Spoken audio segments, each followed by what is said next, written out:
Hope you're having a super fantastic sparkling day. Welcome to Porchlight Letters podcast number 2488. Our topic today is always work backwards, generation by generation. But before we get to that, I'm a very confused person today. It is my Sunday. It's Monday here in New Zealand, but it's Sunday in the States. So I have the day off, and it's been a very productive day so far. I've got laundry done, which is why I was late getting on, because the washing machine was doing the final spin. It's very noisy, so I wanted to make it a little quieter. Was scrolling through some stuff I've been doing housework here and there and taking a break, doing some more housework and taking a break. But during one of my breaks, I came across as I'm scrolling through different reels and videos and all that sort of stuff. There's some cool stuff out there, I have to tell you that. I kept getting these commercials for like Tai Chi walking, and I'm like, well, this is interesting. And would listen to the information about it and think, I'll think about it more. Got to learn more about it more before I think about participating. But what got me is that they said it's 9 minutes a day. I went, 9 minutes a day? Okay. Then they say 5 exercises, 2 minutes per exercise. And I'm like, 5 times, isn't that 10? So why are they saying 9? But they say 9 minutes a day, 5 exercise, 2 minutes each, which to me equals 10 minutes. So I'm a little confused on that part. The second thing I'm confused about today is, I keep forgetting I have the hand thingies on. I love you guys. You guys always give me lots of love. So thank you for that. The other thing that's happening is across the road, there's 2 guys up on the roof on the house across the road. I'm not exactly sure what they're doing. There's a lot of hammering going on. There's nails getting pulled out, and I don't know what they're doing, but they're plumbers, not roofers. I don't know. I know I've been gone from New Zealand for 29 years, but last I saw, plumbers did plumbing stuff and roofers did roofing stuff, but these plumbers are up on the roof pulling out nails, putting new nails. I don't know what they're doing. But anyway, watching plumbers play roofers today. A confused mind. Anyway, the other thing, I do have an announcement for you guys too, is that No Matter What Happens has finally been released. It is available on Spotify. The link is in the description below. For those that don't know, No Matter What Happens, today is always super fantastic and sparkling, is a saying that I came up with just before Brad passed. The song is, it's been over 8.5 years in the making to get this story told. It's a story that I tell every now and again, and I suddenly thought, I've got to write it down. But when it came to writing it down, I couldn't find the right words. I ended up putting it into a song, and the song is called No Matter What Happens.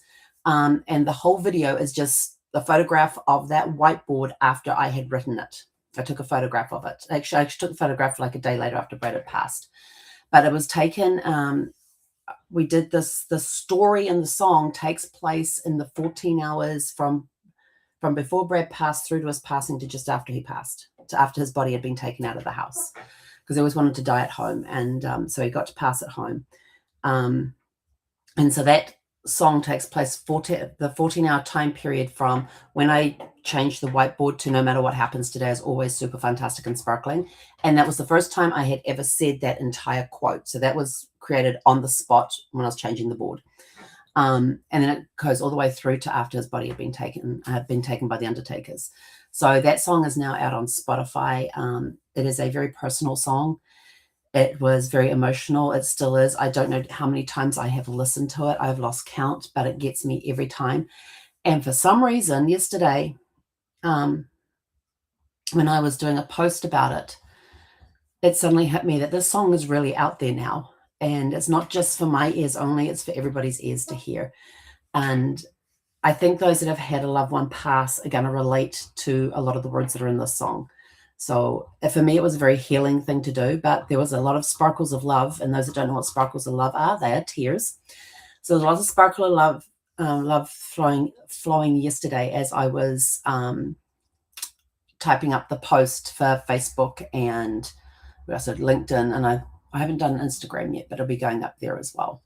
So, and probably on TikTok as well. But if you want to go listen to it, the Spotify link is in the description below. If you're on iHeartRadio, they also have it on there now as well. I got notification this morning that all my songs that I have released, all 6 of them, hang on, 1, 2, 3, 4, 5. 5 songs. I forgot how many songs I've done. All 5 songs that I have released on DistroKid, that's my distribution center, to go out to all the different platforms. They're now reporting back that I'm on, not only on Spotify, which is the first one I went on, I'm on iHeartRadio for all of my releases. And there was another one, I can't remember the name of it. Hang on, I'm going to find it right here. Deezer, Deezer. So they are on iHeartRadio, Spotify, and Deezer. So whatever one you listen to, go check it out. Go check out the song. It's also available on my YouTube, on the Celtic Fern Studios YouTube channel as well. So yeah, we've got it out there. So I'm excited the song has been released. It really hit me hard yesterday that it was actually being made public. So yeah.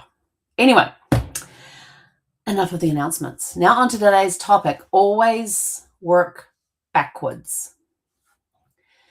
Remember a few days ago we were talking about, where do you start? You start with what you know. You start with your information first. You start with yourself. And this is one of the most important principles in genealogy, is always work backwards generation by generation. It can be tempting to jump straight to famous ancestors, online trees, or records that seem close enough. But good genealogy is built carefully, one verified step at a time. So always, always, always start with yourself, then confirm your parents, your grandparents, your great-grandparents before moving further back. Why does it matter? It matters because this creates your foundation. Starting with yourself and going back in time solidifies your foundation. Sorry. Because one incorrect connection can send an entire family tree down the wrong path for generations. Trust me, I know this. I did this back in 98, 99, 2000, somewhere around then when Ancestry was online and you were able to share other people's trees and put them into your tree. I'm still cleaning up the mess from back then. Strong genealogy research relies on evidence, birth records, marriage certificates, census records, obituaries, probate files, DNA evidence, newspaper articles, and the list goes on and on and on and on. Each generation should be supported before moving to the next. How do you build a building? Cornerstone first, and then you start building the foundation, and then you start building the floors. And you always start at the first floor, right? So you are the foundation. Your information, you are the cornerstone of that building. Then your parents come in and they help create the foundation. Your grandparents help create the foundation. Then you start building one floor at a time. You don't start at the top floor and build down. Can you imagine a building if you start at the top floor and work down? So think of it like building a building. When you're building a tree, you start at the ground level and work your way up. When you're building a building, you start at the ground level and work your way up. It is the same thing for genealogy. It may feel slower at times. Totally and utterly get that. But careful research builds a stronger, more accurate family story that can be trusted and preserved for future generations. So when you are out there and you are looking at your tree and you're on, what's it called? I think it's relative names. It's done by relative name searches. It's done by familyhistory.org. It's put out by them. The Family Search Library that's based in Salt Lake City has an online presence called familysearch.org. They also have another one, I think it's called relativesearch.org, that you can go in and you can put your number from your tree for you. Well, it automatically, when you sign in, it signs in under that profile. So it picks up your number from that, and then it tells you who you're related to. Remember, no research has been done. It's just based on the information that they can find online at the time, and how you have these connections to these famous people, royals, actors, entertainers, astronauts, presidents, first ladies. There's a whole bunch of stuff in there. Nobel Prize winners. So you can go and see, am I related to? It's even got in there the Mayflower descendants. And you can actually do an alias as somebody else, not as you, but as somebody else. And you put that in there. And I did that for my mother-in-law because she's done a lot of research on her tree. And I have all that research, and I have been building the tree based on her research and me verifying the facts. And the fact that she has actual physical copies of documents has helped that process. We came up, but as soon as we put hers in, it said Mayflower descendants. I went, oh, this is interesting. Clicked on it, and it said that she was the 9th great granddaughter of Richard Warren. Now, when I had a look at the tree that they put there, like they put 9th great granddaughter of Richard Warren, they have they put the comparisons side by side so you can see and all of that, but they had him up there and then they had all the things down. I'm looking at the bottom, working my way up and going, yep, I know about them, yep, got them in the tree, yep, got that information in the tree, got that information. I think there was I'd gone back 7 generations, and I'd gone back 7, 8, 9, she's 9th great granddaughter. I had gotten back to her 7th great grandparents on that particular line. And I know that when I think it's about the 6th great grandparents, there's a branch. This branch goes off and was involved in the War of 1812, as well as the American Revolution War. This branch continues up to be descendants of the Mayflower. Yeah, so I know where the junction is for that. And I have proven everything up to the point where it branches off to go to the Revolution War, and I've proved everything up to the point where it goes off to Richard Warren. That had already been proved before I found this this match in the, I wish I can remember what it's called, Relative Search Finder or something. Got to go back and have a look. But I matched everything up to this junction point. It's from the junction point onwards that I still have to confirm everything. But I'm like going up this tree to there, and I'm like, I've got everything confirmed up to this point. And now I have to confirm this branch that goes off to the American Revolution, this branch that goes off to the Mayflower. So there's only like 2 or 3 generations that I actually have to confirm and prove. And it's kind of exciting because I'd already done a lot of the legwork before I found this program and was able to put that in there, and it came up with it. And I'm like, ooh, I know exactly which branch that comes off.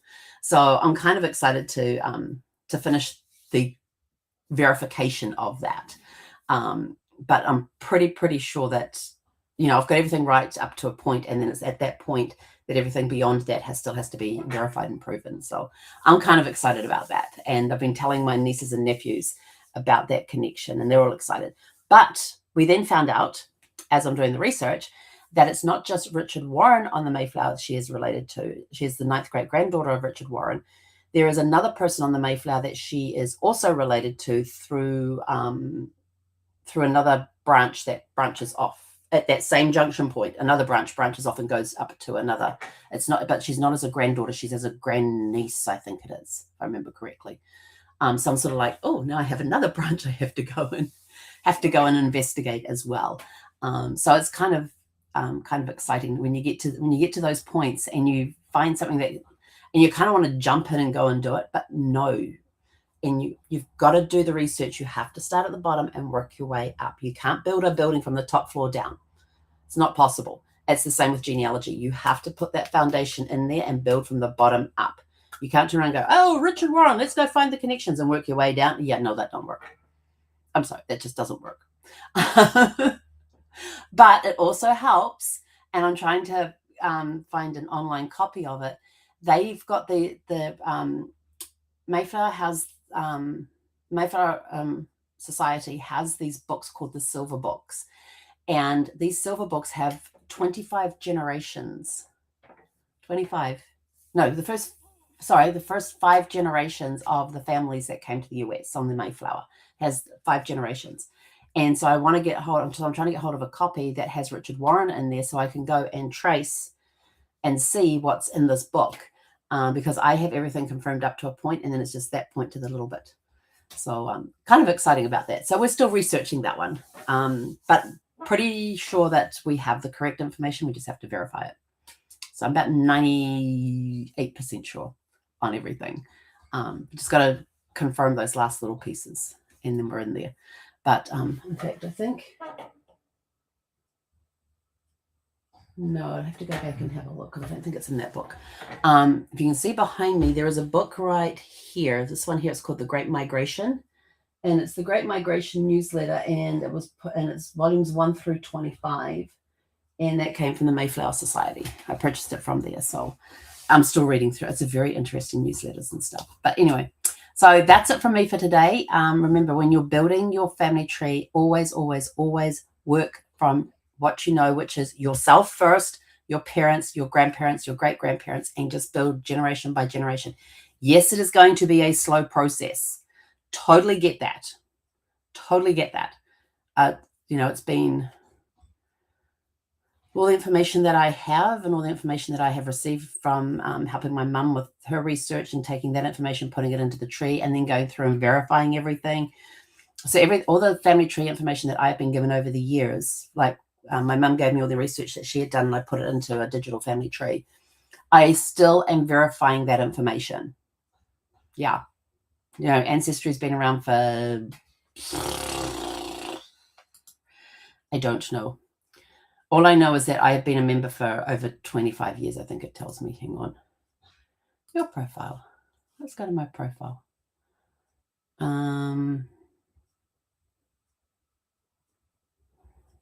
At one point it used to put in here when you...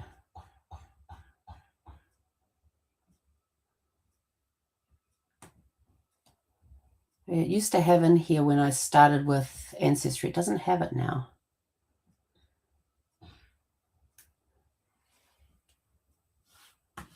It used to have it in there. Maybe it's under account settings.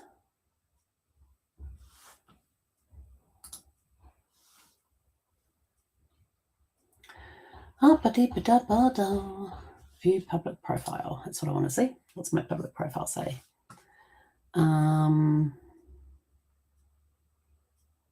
It actually used to say in here how long you'd been a member with Ancestry, but it doesn't show that on there anymore. Probably because I did it as a gift membership rather than the actual membership. But that's okay. That's okay. Because every now and again they have a sale on and it works out cheaper to buy yourself. You gift yourself. So those who think that Ancestry is a little expensive, I agree.